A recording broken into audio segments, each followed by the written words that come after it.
They know what you did, when you did it. And if somebody really wanted to, they could probably punch up a few things and find out why you went in there. This is what we're living. I should probably redo this. And I've used information that I had on hand last year, and it's already outdated. The video I did called this the All-Seeing Eye, Surveillance Society in the New World Order. And I guarantee you the information that I talked about in that video last year is already outdated. I probably need to do it again. But you understand the concept. God is the one who can see everybody and everything. God is the one who can do that. The devil says, see, here's now we're going to bring in spirits into the conspiracy. It's not the robed figure sitting at a triangle desk in front of a pentagram that are saying, we need to control everybody. We need to do this. I guarantee you there is a devil out there who says, I will be like the Most High. He does not have the ability to see everything that's going on in and of himself. He's going to use, and I believe this, I buy it. I think the devil is the one who is setting up this system of total surveillance, total watchability, total control of everything. We rented a car when we were in Gettysburg, Pennsylvania. You know what I liked most about this car? I think it was a Jeep. You know what I liked most about it? It had a camera on the rear end of it. And I kept backing. Every place I went to, I always had to back up somewhere. Lisa said, what are you doing? I said, I'm backing up. Look, I can see where I'm backing up. Here's a camera on a car, and it's watching every place I've been. Anyway, every few seconds, data picked up at the surveillance point in major cities and landmarks across the United States are recorded digitally on the spot. See? Then encrypted and instantaneously delivered to a fortified central database center at an undisclosed location. I'm going to go ahead and tell you. The undisclosed location is actually right next door to us because we are in a top secret broadcasting compound. Their computer system's right next door here. I'm just kidding. An undisclosed location to be aggregated with our other intelligence. It's part of a program called Trapwire. Think about that. Trapwire, and it's the brainchild of the Abraxas. Abraxas. Do you know what Abraxas is? Abraxas. Go look that up, will you? It's part of the Abraxas, a Northern Virginia company staffed with elite from America's intelligence community. The employee roster at Abraxas reads like a who's who of agents once with the Pentagon, CIA, and other government entities, according to their public LinkedIn profiles, and the corporation's ties are assumed to go deeper than ever documented or even documented. I want you to do a little research on Abraxas. We are talking about God-like powers being given to mankind. Total control. Remember, knowledge is power. Here's another scary one. Marines to invade Sakalana. I had a guy call me the other day. Hey, Brother Mike, I'm so-and-so in South Carolina. And I said, I know you are. About 150 Marines and sailors will hold realistic urban training in Jasper County later this week as part of pre-deployment training. How realistic is it going to be? If they shoot people, that's realistic. All right. The 26th Marine Expeditionary Unit will train with Ridgeland Town limits, within Ridgeland Town limits Thursday through Saturday. Times and exact locations for the training are not being announced. Just listen for the heavy gunfire. According to Second Lieutenant Gerald R. Ferreo, the training could take place at any time during those days, he said Saturday. Residents will likely see and hear military vehicles and possibly see aircraft. But they hope you don't see anything because it's covert. The Marines and sailors will likely be stationed on ships, and the training is part of a certification for deployment to Mediterranean and African shores, he said. Training in American cities is nothing new to us. We've been conditioned to that one for years, and it just begs the question. It begs the question. Will we ever see military troops enforcing law and order and peace in American cities? And I would have to say that the answer to that is an unequivocal yes. We absolutely will. It's just a matter of time before that happens. And then several of you sent me this, and I appreciate you bringing it to my attention. A memo, 16-page document. It starts out as a memo, starts out as a white paper, which is like a study, and then before too long it just becomes policy. This is how we're going to do business here. Drone strikes, this was featured on Drudge Report too, drone strikes on any American legal. A confidential Justice Department memo concludes that the United States government can order the killing of American citizens if they are believed to be a senior operational leader of Al-Qaeda or an associated force.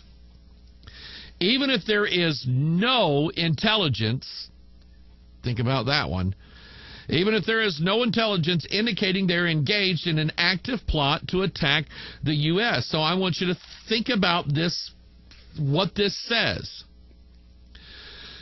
You and I, if we are Americans, and I know I am, you and I as Americans, we live under a contract. And I keep talking about this. I recorded the Pure Bible Study today, and I talked a little bit about contract law. And God actually signed. Did you know that God signed the contract that he made right after the flood?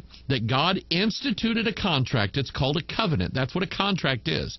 He instituted a covenant, and he actually signed it. And you'll have to watch the Bible study when it comes out tomorrow to find out how God signed it. It's cool. All right? Because you and I both know that a contract just laying on the table unsigned is no contract. It's no covenant. It has to be signed. And God signed it. Anyway, you and I are under the terms of a contract called the Constitution, made between the federal government and the people, the citizens of the we, the people of the United States of America. That's what it is. Every senior military officer says an oath, a vow to protect that contract, that covenant. The president himself swore on a King James Bible that he would defend that contract. Do we really trust that? No. But here's what that contract says.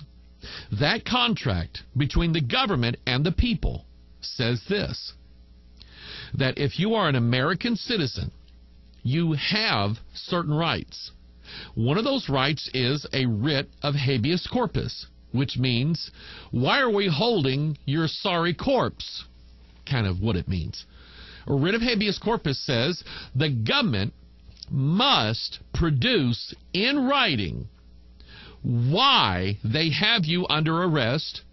They must also be able to prove their case in a court of law with a jury of your peers. You have the right to counsel. You have the right to a jury trial. You have the right to a speedy trial if you want, but you can waive that if you want to. Bye. So that your lawyers have time to prepare your little defense. But the government, the Constitution, clearly tells the government that they cannot just shoot you and kill you on the spot without cause. And now the Justice Department, the people who have sworn to uphold the laws of the contract, have said, oh, yeah, I mean, like we like the Constitution and everything, but if they're Al-Qaeda, we're going to kill them on the street. In fact, we don't even have to hear the word Al-Qaeda. We just blow them away, and we can get away with it. The 16-page memo, a copy of which was obtained by NBC News, provides new details about the legal reasoning behind one of the Obama administration's most secretive and controversial policies. Its dramatically increased use of drone strikes against al-Qaeda suspects, including those aimed at American citizens, such as the September 2011 strike in Yemen that killed alleged al-Qaeda operatives Anwar al-Awlaki and Samir Khan. Both were U.S. citizens who had never been indicted by the United States government nor charged with any crimes. As far as I'm concerned, the government breached its contract with a U.S. citizen. The government broke the contract. And you have to ask the question, is the government going to be held accountable for that? And probably not. Listen to this now. Why does this matter? You say, well, they were al-Qaeda. They were like bad people. They should have been killed. Well, with due process. The son of Sam, Charles Manson. They should have been killed. But due process was observed in trying and convicting both of those people. The same I don't care if we don't like them. They are U.S. citizens and they have rights that are guaranteed them by the contract called the Constitution.